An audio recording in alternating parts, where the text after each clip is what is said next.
Assalamualaikum warahmatullahi wabarakatuh.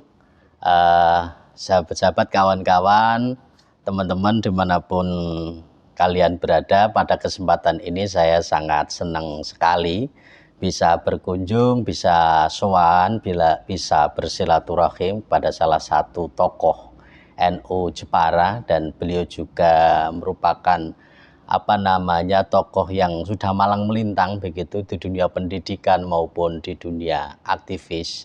Pada kesempatan hari ini saya bersyukur bisa sowan di dalam Kiai Hisam Zamroni. Selamat siang, Yai. Selamat siang. Niki matur suwun saged diterima pada kesempatan yang baik ini. Sehat-sehat nggih? Sehat, alhamdulillah sehat-sehat. Nggih. Berarti ngeten nggih, niki rencang-rencang baru bisa datang kemarin setelah pasca jenengan niku dari haji. Terus pada kesempatan hari ini kita sowan sekaligus minta barokah doa, dan yang ketiga niku nggih mau sharing soal niki napa niku ya soal masalah hal-hal yang menarik lah terkaitannya dengan anak-anak muda hari ini ngoten Yai. Nggih, Yai, kabare niki setelah haji napa mawon yang sering sekarang menjadi kesibukan? Rutin ke kantor, kedua nulis. Nulis itu penting. Literasi itu penting. Nah, ini ya, sambil baca buku. Nah, itu yang sehari-hari bisa saya sendiri laksanakan karena itu rutinan itu. Ngoten ya. Ya, baca buku itu penting, nulis itu juga penting. Ini generasi muda harus itu. Jadi generasi muda sekarang harus tidak hanya footnote-nya, referensinya di Google, harus memang betul-betul nulis. Nah, ini seperti itu. Itu harian itu, nggak bisa enggak itu. Saya satu hari satu malam itu bisa 3-2 buku saya baca. Oh gitu nggih? Iya. Sampai usia yang sudah nggih menginjak sepuh kira-kira ngoten. Tapi kekuatan bacanya masih aktif nggih. Energinya masih kuat nggih. Ya. Saya alhamdulillah setiap bulan mungkin minimal saya beli buku 2 gitu ya, yang baru, yang update. Nah, itu masih buntelan itu, berarti itu menunggu untuk terus dibaca. Jadi update. Setelah itu taruh di rak buku. Nah, teman-teman kalau mau bedah buku, referensi, ke sini monggo. Dari mulai filsafat, sejarah, luar biasa nggih. Kemudian pendidikan, sosiologi, agama juga kita lengkap. Jadi sahabat-sahabat, kalau jenengan itu ini silaturahim ke dalam Hisam Zamroni itu nanti akan melihat banyak sekali kitab-kitab, banyak sekali buku-buku yang terdapat di lobi dalamnya. Nanti kalian bisa banyak referensi di situ dan langsung bisa mencoba buku-buku yang mungkin belum pernah dibaca, bisa diulek-ulek atau sekedar dilihat. Tapi kalau dipinjam terus kemudian dibawa pulang nggak boleh ya. Ini lucu ya. Karena itu nanti boleh dipinjam tapi tidak boleh kembali dulu. Oh iya. Kata gestur itu orang bodoh itu orang yang meminjami buku. Ya lebih bodoh lagi. Orang yang bodoh itu orang yang meminjam buku, yang lebih bodoh lagi orang yang meminjami buku. Kira-kira begitu ya. Tidak dikembalikan. Pasti itu. Jadi salah satu momentum hari ini kita akan kepengen ngobrol terkait soal makna kemerdekaan. Karena ini kan momentum Agustusan, kita dari anak-anak muda NU, dari sahabat-sahabat Ansor itu kan kepengen diberikan paling tidak pencerahan ataupun ini tentang bagaimana kita anak-anak muda NU memaknai dan merefleksikan makna kemerdekaan itu dalam tingkah laku, dalam apa namanya progres organisasi dan kerja-kerja organisasi yang konkret lah kira-kira begitu. Nah, menurut jenengan makna kemerdekaan kita anak-anak muda NU itu yang relevan dilakukan itu kira-kira apa ya? Ini Presiden Soekarno itu ketika berbicara tentang kemerdekaan tidak menggunakan kata-kata freedom. Ini harus pahami. Ini kalau nggak baca buku nggak tahu. Gitu. Tapi menggunakannya adalah independen. Oh gitu ya. Jadi independensi. Nah, jadi ketidaktergantungan. Yes. Ya. Kemudian tidak freedom. Freedom itu kebebasan. Dalam bahasa Arab tidak menggunakan kata-kata hurriyah. Yes. Tapi menggunakan kata-kata istiqlal.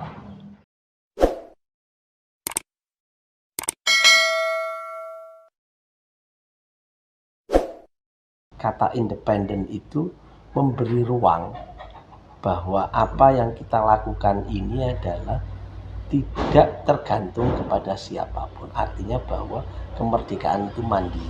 Oh gitu ya. Ya. Memberikan otoritas. Otonom. Jadi sesuatu yang otonom. Nah, ini penting. Dari makna itu saja kita bisa melihat bahwa kenapa harus independen, tidak freedom. Ini contoh. Nah, di situ ada makna kualitatif di situ. Jadi bahwa ketidakketergantungan itu berarti ada sesuatu yang menggantung. Artinya kita tidak menafikan bahwa orang itu juga ada yang tergantung. Yes. Kalau freedom sebebas-bebasnya kan, free kita sebenarnya nggak bisa manusia itu. Nah, oleh sebab itu itulah yang namanya pembebasan.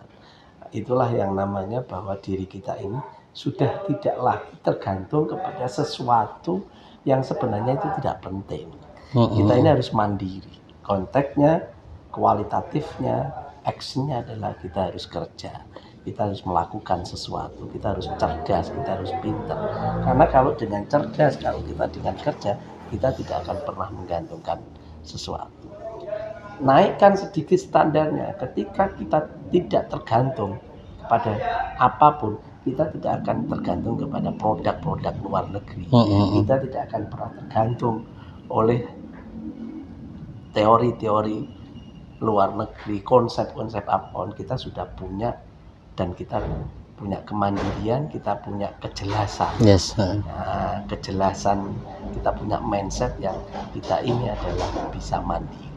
Berarti itu. Ya. Nah, generasi muda sekarang itu, NU kita ini NU harusnya seperti itu. Jadi artinya bahwa kemerdekaan itu adalah independen, independensi. Jadi tidak ada ketergantungan. Nah, bagaimana prosesnya? Ya menempa diri, menjadi diri sendiri, kemudian menjadi sendiri yang baik, kemudian bermanfaat untuk orang lain. Iya. Khairun nas anfa'uhum linnas. Konsepnya sudah selesai. Nah itu, ini independensi kita ini yang NU yang muda-muda ini, generasi milenial itu seperti itu. Nah, kenapa kita tidak bisa menguasai ilmu teknologi, kemudian kita mengelola daerah kita sendiri? Nggak usah berpikir jauh, nggak usah. Daerah kita sendiri, desa kita sendiri. Maka konsepnya adalah global village. Bagaimana daerah global ini, desa kita ini bisa mengglobal, bisa dipertontonkan oleh banyak orang, lintas agama, lintas sektoral, sehingga orang tertarik kepada kita dan mereka belajar kepada kita karena kemandirian kita. Berarti apa ya, kerja real yang kita lakukan itu sebenarnya justru harus menjawab tantangan di mana kita tinggal ya. Sehingga itu menjadi semacam percontohan, semacam role model ya, buat teman-teman yang lain. Mereka itu tidak kehilangan arah. Karena kan kadang-kadang ngenten nuwun sewu, ketika kok orang mau produktif, dituntut untuk produktif, terus berdikari ya kan, bisa independen, punya kemampuan dan kualitas yang bagus begitu. Tapi kan kita sendiri itu kadang-kadang nuwun sewu dalam segi EDM-nya kan juga lemah, dalam segi pengalamannya juga kurang. Sehingga hal-hal yang sifatnya produktif, hal-hal yang sifatnya ini membangun suatu progres yang baik, terutama dalam konteks organisasi ya. Ini kan tidak bisa sesuai yang mudah kita inginkan, ngoten. Maka ketika kita sudah tahu makna bahwa kita condongkan bahwa kemerdekaan itu adalah independensi, tidak ketergantungan. Yang kedua adalah historitas, kesejarahan. Jadi gini, kita melangkah itu dari belakang, tidak dari depan melangkah, itu enggak ada, belakang. Nah, artinya apa? Kita generasi muda NU harus paham bahwa negara ini, negara Kesatuan Republik Indonesia ini, salah satu pendirinya adalah orang-orang sepuh kita, kiai-kiai NU kita. juga. Nah itu loh, sebagian yang mendirikan NKRI ini adalah orang-orang tua kita, sesepuh kita, kiai kita, ulama kita, habaib kita. Nah, dari situ kita yang generasi muda ini punya sanad. Apa? Ketika ini sudah dimerdekakan, apa yang kita perbuat?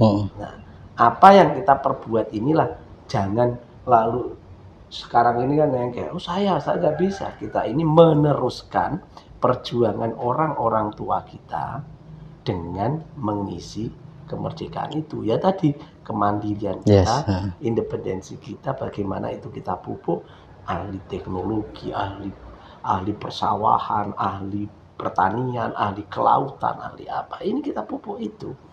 Nah, kemudian sekarang ini sudah zaman medsos. Nah, ini jangan kemudian, jangan kemudian kita ini terbuai. Justru itu kita jadikan jaringan. Bagaimana itu memperkuat jati diri, memperkuat kemandirian dalam konteks membangun wilayah kita masing-masing. Saya contoh, ini contoh enak. Jadi ketika kita berbicara tentang yang paling mudah lah, yang paling mudah kita lakukan, kita ini adalah ternak kambing. Udah medsos itu kita buka semua bagaimana kita ternak kambing yang betul-betul berkualitas dan dijual juga dengan harga yang luar biasa. Sekarang ini medsos memberikan ruang yang begitu banyak untuk pelatihan itu. Iya, betul. Nah, ini contoh. Artinya apa? Bahwa apa yang kita lakukan tadi, historitas, bahwa ini kita mencoba untuk meneruskan perjuangan orang-orang sepuh kita, kiai kita, ulama kita, guru-guru kita, dengan mengisi kemerdekaan dengan hal-hal yang kecil. Nah, contoh kambing lah. Ini saya contoh kambing aja yang sederhana. Kita ini kan senangnya berjanjenan, mauludan, manakiban. Kalau kita punya ternak kambing, pas mauludan itu loh kambing tinggal ngambil, selesai. Ini jadi itulah yang namanya kooperasi. Kebutuhan kita yang nyuplai, ya kan? Karena produk kita sudah bisa menciptakan.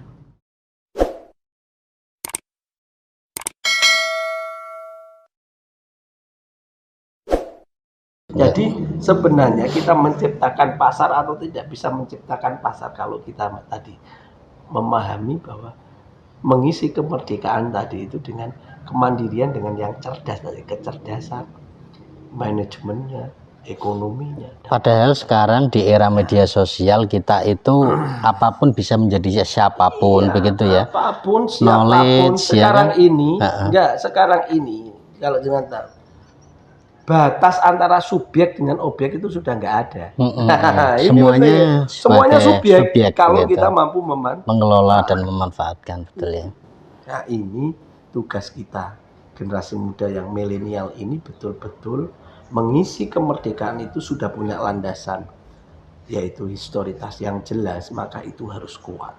Faltantur nafsum ma qaddamat ligotin. Jadi melihat masa lalu yang kemerdekaan ini sudah begitu direbut gitu ya, direbut oleh eyang-eyang kita, guru-guru kita, kiai-kiai kita. Hari ini harus kita isi dengan itu. Kita nggak usah mikir, kita ini kan terlalu ilusi, mikir gini nggak usah. Di mana kita punya kesempatan untuk melakukan sesuatu di desa kita, di situ kita masukkan. Nah, sekarang pertanyaannya lagi kita naikkan, apakah kita harus menjadi peternak kambing? Juga tidak. Itu salah satu contoh ya. Enggak, bukan itunya. Apakah harus kita cobain gitu. Maksudnya kambing ini enggak. Kita berikan bahasa kuno kita, gadoh. Lah kita gadohkan ke tetangga-tetangga kita.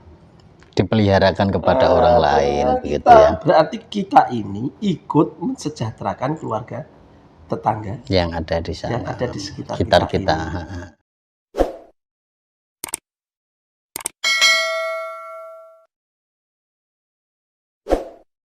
Tapi gini ya, konsep berpikir anak muda dan orang-orang tua kita atau sesepuh-sepuh kita itu kadang-kadang terjadi ada disparitas, betul. Ada jarak, ada pergeseran begitu, pergeseran pola, pergeseran cara pikir yang sifatnya mungkin kadang-kadang kita itu merasakan bahwa yang kita pikirkan, yang kita jalankan, yang kita kerjakan begitu ya. Apalagi ketika kita mengelola organisasi kayak Ansor begitu, itu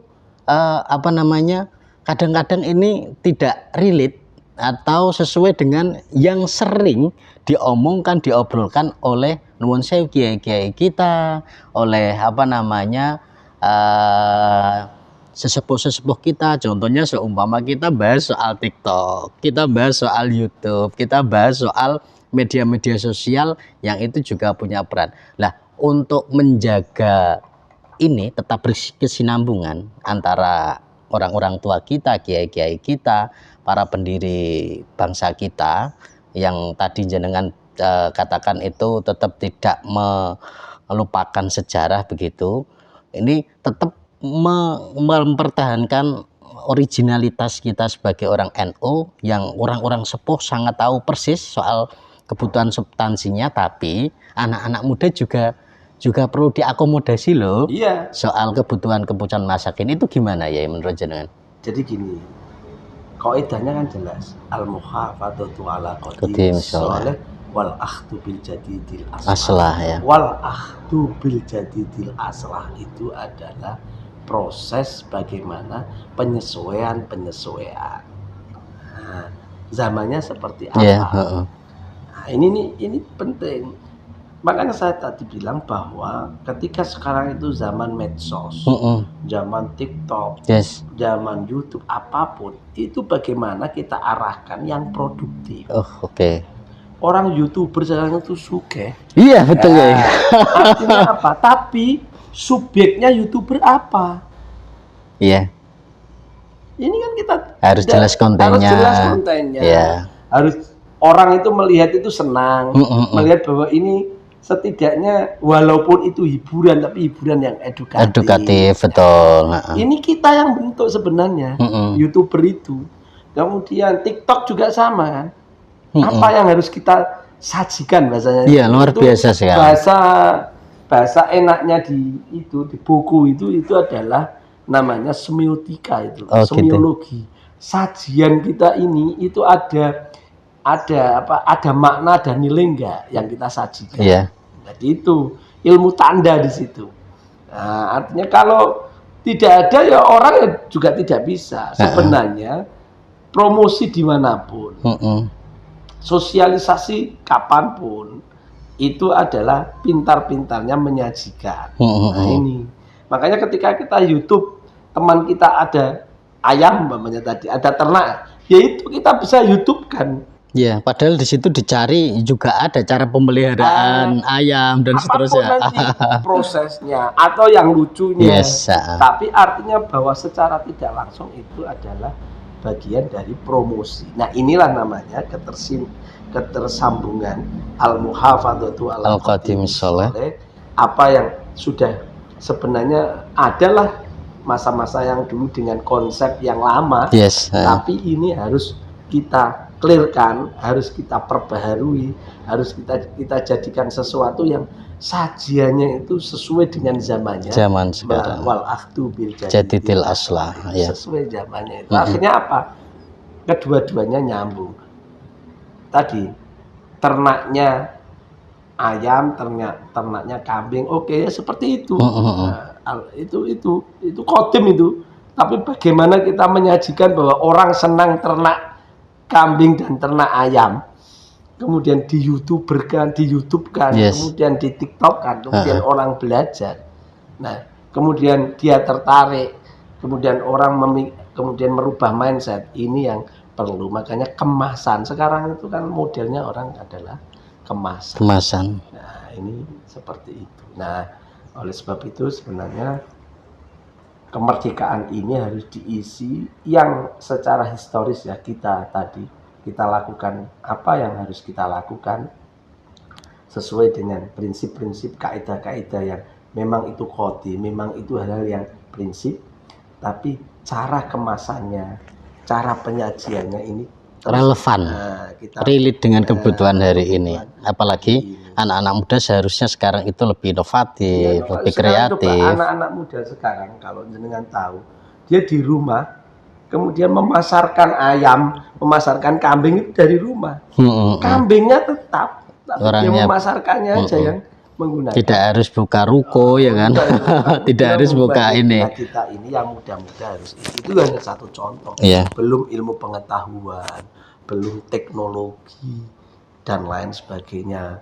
Sekarang ini bagaimana kita bisa ke bulan, bagaimana kita rekreasi ke Mars. Nah ini kita kan seperti Elon Musk lah. Nah kita harus berpikiran seperti itu daripada mikir bid'ah, kesel. Itu malah kita akan tertinggal begitu ya.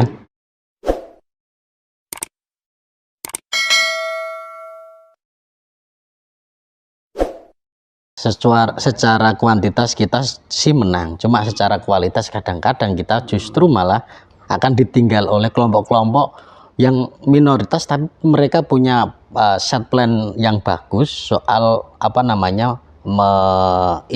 menangkap pola perubahan peradaban. Saya tertarik dengan orang-orang tradisional itu, mereka protektif terhadap apa yang dia punya, tapi juga bagaimana cara penyajiannya juga yang terbaik. Nah itu kan bagus sekali, luar biasa. Matur suwun Yai, pada kesempatan hari ini diberikan waktu untuk sowan, bisa sharing ilmu, dan mudah-mudahan ini juga bisa menjadi wacana dan pemahaman bagi sahabat-sahabat Ansor dimanapun berada, dijadikan salah satu pedoman supaya dalam era globalisasi, era apalagi di momentum kemerdekaan ini mengisinya dengan hal yang produktif, yang lebih baik lagi. Kira-kira begitu ya Yai. Matur suwun. Begitu yang mungkin bisa kita bersamai pada kesempatan hari ini. Matur nuwun kepada Yai Zamroni yang telah membersamai kita. Kurang lebihnya dari saya mohon maaf yang sebesar-besarnya. Wallahul muwaffiq ila aqwamit thoriq. Assalamualaikum warahmatullahi wabarakatuh.